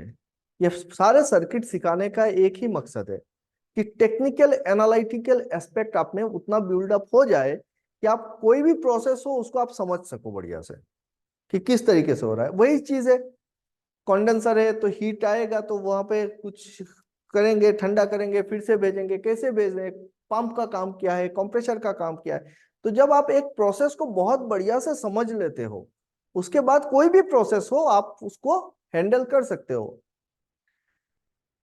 कंट्रोल एंड इंस्ट्रूमेंटेशन में हमको पीएलसी डीसीएस स्काडा बहुत अच्छे से समझना चाहिए, उसका प्रोग्रामिंग करना चाहिए, इलेक्ट्रिकल समझ में आना चाहिए, उसके हार्डवेयर लॉजिक समझ में आना चाहिए, जो कॉन्टेक्टर है, रिलेज है, और उसका कनेक्शंस कैसे करते हैं, सर्किट ब्रेकर से, वो सारी बातें हमको बहुत बढ़िया से समझ में आना चाहिए। इक्विपमेंट फील्ड में कितना कैसे लगा रहे हैं, और फील्ड से बहुत सिंपली सोचना चीजों को। एक इंस्ट्रूमेंट को लिया, उसको हमने फील्ड में इंस्टॉल करना है। फील्ड में जब इंस्टॉल करने जाएंगे तो क्या क्या चीजें मेरे को पता होना चाहिए इसको इंस्टॉल करने से पहले, उस एरिया पे क्या क्या चीजें देखना पड़ेगा, उस पाइपलाइन पे क्या क्या चीजें देखना पड़ेगा, या फिर उस मशीन पे क्या क्या चीजें देखना पड़ेगा। ऐसे ही तो जाके लगा नहीं देंगे। तो स्पेसिफिकेशंस पता होने पड़ेंगे, लाइन का साइज पता होना पड़ेगा, वो उसका थ्रेडिंग पता होना पड़ेगा, कौन से टाइप का थ्रेड लगेगा, कौन से साइज का थ्रेड लगेगा, क्या कनेक्टर लगेंगे। चलो ठीक है, एक इंस्ट्रूमेंट लिया, उसको हमने क्या किया, इंस्टॉल कर दिया। इंस्टॉलेशन के बाद उसका क्या आएगा, इलेक्ट्रिकल वायरिंग आएगा। ये हमारा जो कंट्रोलर है वो किस टाइप का कंट्रोलर है, इलेक्ट्रॉनिक कंट्रोलर है। पीएलसी हो गया, डीसीएस हो गया, किस टाइप का कंट्रोलर, इलेक्ट्रॉनिक कंट्रोलर। अब यहां से तार निकलेगा तो 2 तार निकलेगा कि 4 तार निकलेगा? तो वो जो तार निकला, वायर जो निकला यहां से, वो जाके कहीं ना कहीं पे तो टर्मिनेट हो रहा है। तो हो सकता है वो फील्ड पे जंक्शन बॉक्स लगा हुआ है, वहां पे घुसेगा। उस जंक्शन बॉक्स से फिर निकलेगा तार और जाएगा कंट्रोल रूम पे या फिर पीएलसी पे। हो सकता है तार निकला डायरेक्ट पीएलसी के टर्मिनल पे ही कनेक्ट हो गया, आरटीयू है आरटीयू में लग गया। तो तार लगाए, उस तार को लेके गए पीएलसी तक, और पीएलसी में फिर से क्या करना पड़ेगा अपने को? कॉन्फ़िगरेशन करना पड़ेगा, प्रोग्रामिंग करना पड़ेगा। फिर पीएलसी का कनेक्शन कंप्यूटर के साथ करना पड़ेगा, स्काडा के साथ करना पड़ेगा, एचएमआई के साथ करना पड़ेगा। तो कोई एक पर्टिकुलर केबल लगेगा, वहां पे सॉफ्टवेयर लगेगा। तो वो चीज क्या हम जानते हैं? उस चीज को देखना है बस। तो हमने ये सारी बातें सीख ली, कुछ कुछ आइडिया अभी तक बिल्ड अप हो चुका है कि हाँ इस टाइप का पीएलसी होता है, तो इस टाइप का केबल लगता है, इस टाइप का सॉफ्टवेयर लगता है, ये ब्रांड का होता है, ये सॉफ्टवेयर लगता है। लेडर लॉजिक का आइडिया आ गया, इलेक्ट्रिकल का आइडिया आ गया, प्रोसेस में बॉयलर और टरबाइन का, वाटर ट्रीटमेंट प्लांट का आइडिया हमको आ गया है। अभी हम क्या कर रहे हैं, उस सर्किट के साथ पैरामीटर को लेके डील कर रहे हैं कि कहाँ कहाँ पे कितना पैरामीटर होता है। जरूरी है क्या कि कल को आप जो इस प्लांट पे जाओगे वहां पे इसी 15 मेगावाट का टरबाइन मिलेगा या फिर एबीसी बॉयलर मिलेगा? जरूरी नहीं है। हो सकता है 200 मेगावाट पे जाओ, 500 मेगावाट पे जाओ, हो सकता है 5 मेगावाट पे जाओ। 5 से 500 मेगावाट के बीच पे जो सर्किट्स है वो तो ऐसे ही रहेंगे। हो सकता है कुछ डिजाइन में थोड़ा इधर से चेंज करेगा, उधर से चेंज करेगा, लेकिन हम पकड़ सकते हैं, मैनुअल खोल के हो या फिर जान के हो। है कि नहीं? पकड़ सकते हो कि नहीं पकड़ सकते हो? उतना कॉन्फिडेंस है अभी? समझ सकते हो जाके? हाँ समझ सकते हैं कहाँ कहाँ पे क्या हो रहा है। अब बात करते हैं कि हमारा चैलेंज क्या है। हमारा पहला चैलेंज क्या है? रिज्यूमी सिलेक्ट होना। रिज्यूमी सिलेक्ट होने के लिए रिज्यूमी को प्रॉपर ढंग से भेजना जरूरी है। आप किसी भी वेबसाइट पे अगर अपलोड करते हो, पकड़ लो आपने naukri.com पे अपलोड किया, freshers.com पे अपलोड किया, हमने रिज्यूमी भेज दिया है, या फिर कोई भी रेफरेंस पे कोई लिंक मिलता है और वहां पे एचआर को आप मेल कर देते हो, तो क्या आपका रिज्यूमी सिलेक्ट हो जाएगा? ऐसे ही कैसे सिलेक्ट हो जाएगा? आपका रिज्यूमी देखेगा ही नहीं कोई। देखेगा तब तो सिलेक्ट करेगा। तो देखने के लिए क्या चाहिए? एक चीज,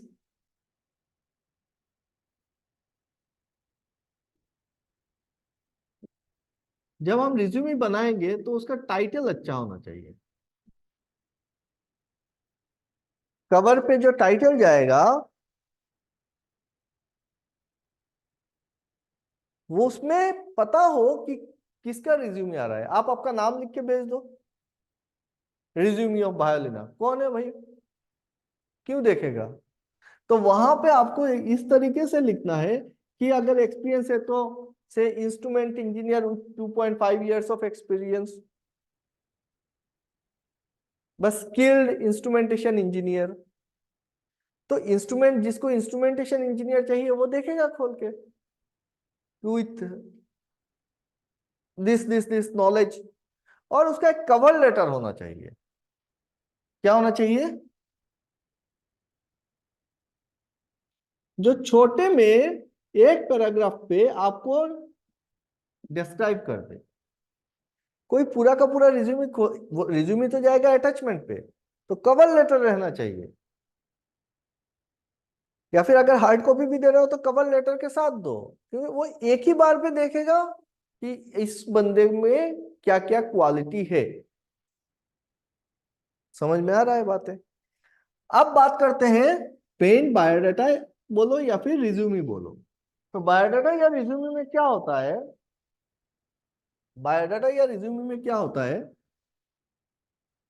आप लोग नॉर्मली क्या करते हो? आपने अपना नाम लिखा, है ना, ईमेल आईडी दिया, एक फोटो लगा दिया,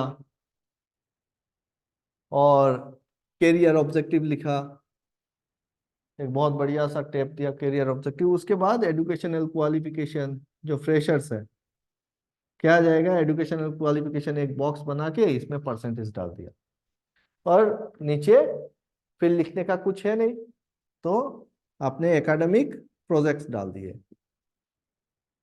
एकेडमिक प्रोजेक्ट्स।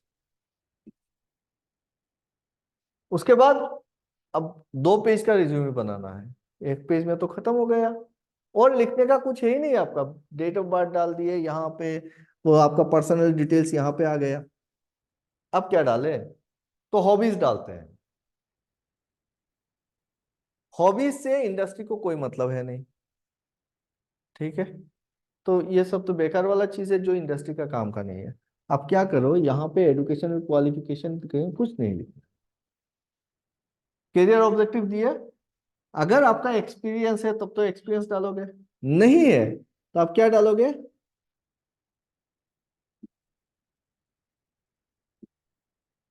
Skill acquired.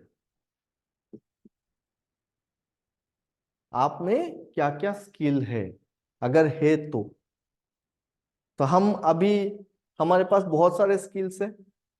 कम से कम 15 पॉइंट ऐसे लिख सकते हो जो वैल्यू एडेड पॉइंट है, जो इंडस्ट्री को चाहिए।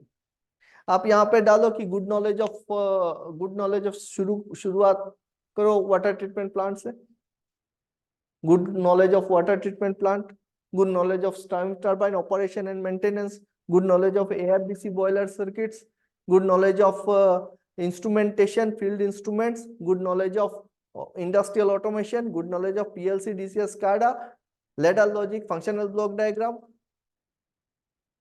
calibration of field instruments like your pressure transmitter, flow transmitter, level transmitter, thermocouple, RTD, control valve, जितना जितना चीजें जानते हो, electrical hardware control, knowledge of motor control, PCC and MCC.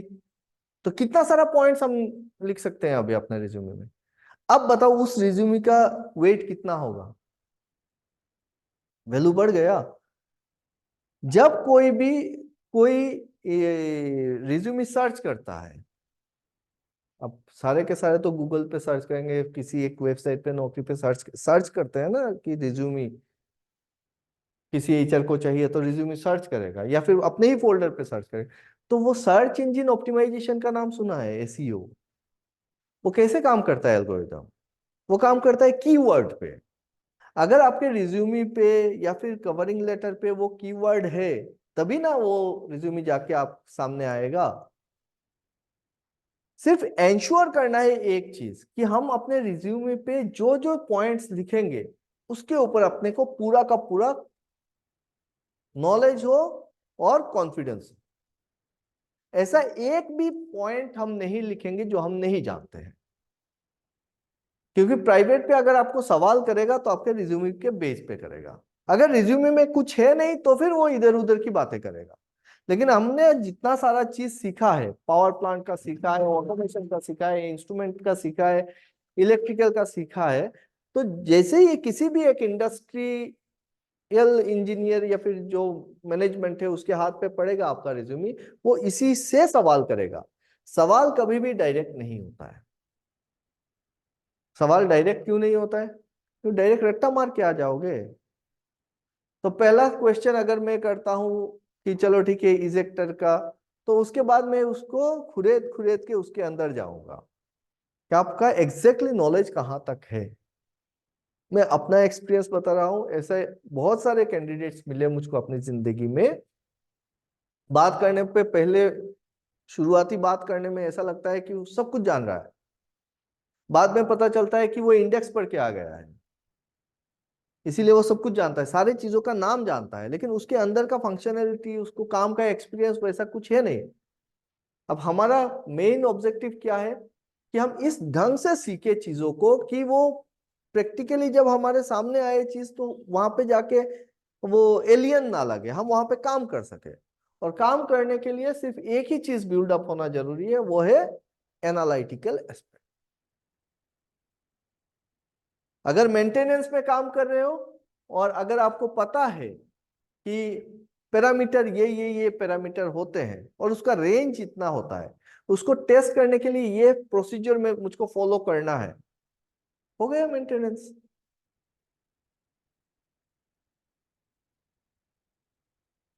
अगर आपको पता है कि एक लाइन है, वहां पे आपको वोल्टेज मेजर करना है कि करंट मेजर करना है, और मेजर करते कैसे हैं, उस जगह पे वोल्टेज का रेंज कितना होना था, तो हो गया ना आपका मेंटेनेंस, आप निकाल सकते हो।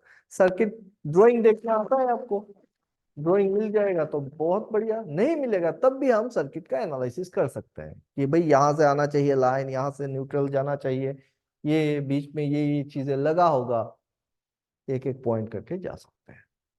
इसीलिए जितना सारा सर्किट्स मैंने आप लोगों को सिखाया है अभी तक, जितना सारा सर्किट का बात की है, वो सिर्फ ड्राइंग बन के नहीं रहना चाहिए, वो दिमाग पे प्रिंट हो जाना चाहिए, एक एक पैरामीटर प्रिंट हो जाना चाहिए, प्रोसेस का और ऑटोमेशन का।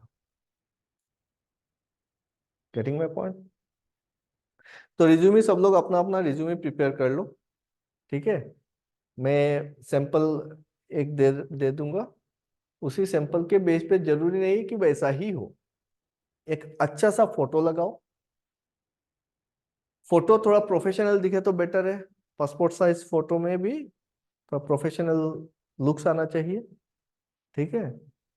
एंड एक कवर लेटर बना के और फिर रिज्यूमे पहले मुझको फॉरवर्ड करो, मैं देखूंगा उसमें जो जो अमेंडमेंट करना है करके फिर उसको सर्कुलेट करना शुरू करते हैं। अभी कर सकते हैं ना? दे सकते हो कि नहीं दे सकते इंटरव्यू?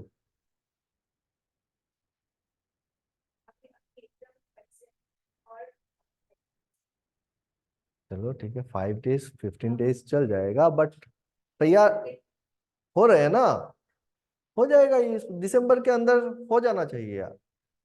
उतना कॉन्फिडेंस आना चाहिए कि हाँ यार मैं चला सकता हूँ, कहीं पे भी दे दो मुझको, किसी भी सेक्टर पे दे दो, मैं वहां पे जाके मैनेज कर सकता हूँ, मैं वो काम निकाल सकता हूँ। हमको पहले तो वो चाहिए, ठीक है, आइडिया चाहिए, आइडिया आइडिया। ये सारे लाइन सारे सर्किट्स और पावर प्लांट पे मिल जाए तो बहुत बेटर है, बट फीमेल कैंडिडेट का पावर प्लांट्स में बहुत कम, सीपीपीज में तो नहीं होता है, तो हमको किसी दूसरे प्रोसेस में ट्राई करना पड़ेगा ऑटोमेशन लाइन पे। और तुम लोगों का तो पावर प्लांट में होने से बढ़िया है, देखते हैं क्या होता है। इसलिए ऐसा नहीं होगा, मुस्कुराने से नहीं चलेगा, बिकॉज सी इंटरव्यू ऐसा नहीं है ना कि आप गए और सर मैं हाँ थोड़ा सा जानता हूँ थोड़ा सा नहीं जानता हूँ, आप दे दो तो कर देंगे, नहीं लेगा।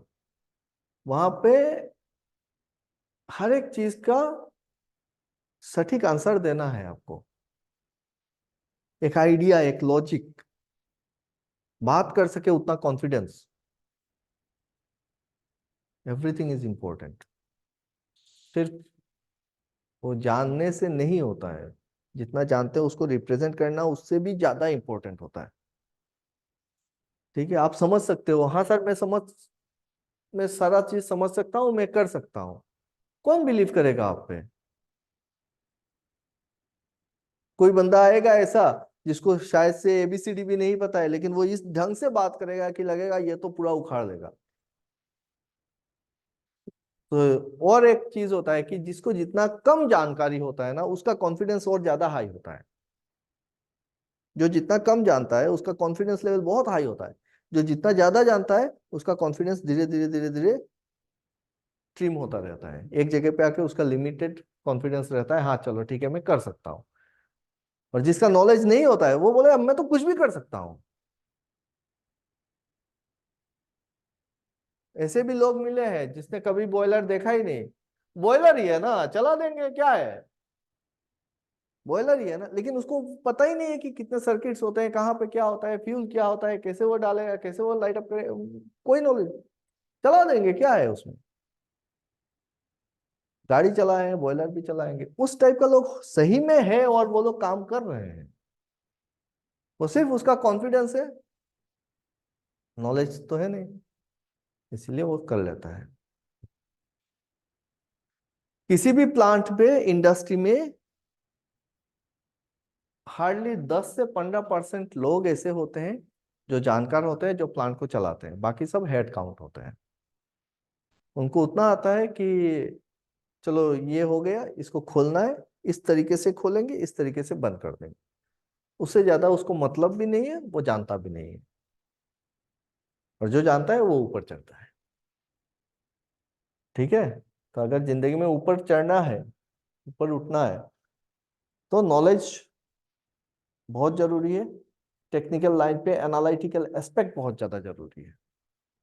साइमल्टेनियसली आपका पर्सनालिटी मैटर करेगा, आपका प्रेजेंटेशन मैटर करेगा, एवरीथिंग, योर एटीट्यूड बहुत जरूरी है। ठीक है। आज के लिए यहाँ पे खत्म करें। आप लोगों से उम्मीद है कि ये सारा जो सर्किट हमने दिया है, सारा सर्किट आप खुद से क्लियर कर लोगे। ओके। मैं क्वेश्चंस जब तक माइंड पे नहीं आ रहा है, इसका मतलब आप लोगों का हुआ नहीं है। यहाँ पे बहुत सारे क्वेश्चंस निकलना चाहिए। ये ऐसा हो रहा है तो वो वैसा क्यों होता है। तो वो सवाल मुझको अभी तक मिला नहीं है आप लोगों के ओर से। जब तक सवाल नहीं आ रहा है, इसका मतलब हुआ नहीं है। ओके। चलो, बाय बाय। हम्म।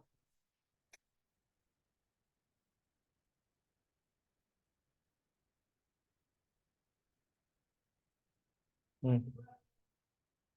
हाँ, करेंगे ना। अभी तो प्रोसेस समझ गए। अभी एक एक इंस्ट्रूमेंट को पकड़ेंगे। एक एक इंस्ट्रूमेंट, जैसे हम लोग प्रेशर गॉज है, तो प्रेशर गॉज का कैलिब्रेशन कैसे करना है, उसको इंस्टॉल करने के लिए देखे कैसे करेंगे। अगर लिक्विड लाइन है तो कैसे करेंगे, अगर स्टीम लाइन है तो कैसे करेंगे, क्या क्या लगाएंगे। अगर प्रेशर ट्रांसमीटर है तो क्या चीज लगाना पड़ेगा उसको लगाने के लिए। डिफरेंशियल प्रेशर ट्रांसमीटर है तो उसको कैसे कैलिब्रेट करोगे, उसको कैसे लगाओगे। ठीक है। टेम्परेचर का तो पता चल गया है। थर्मोकपल आरटीडी तो पता चल गया है, वो तो करवा दिया है ना। उसमें तो दिक्कत नहीं है टेम्परेचर का। अब प्रेशर फ्लो लेवल, ये तीन प्रोसेस पैरामीटर को बहुत बढ़िया से हमको देखना है। ओके। चलो, बाय बाय।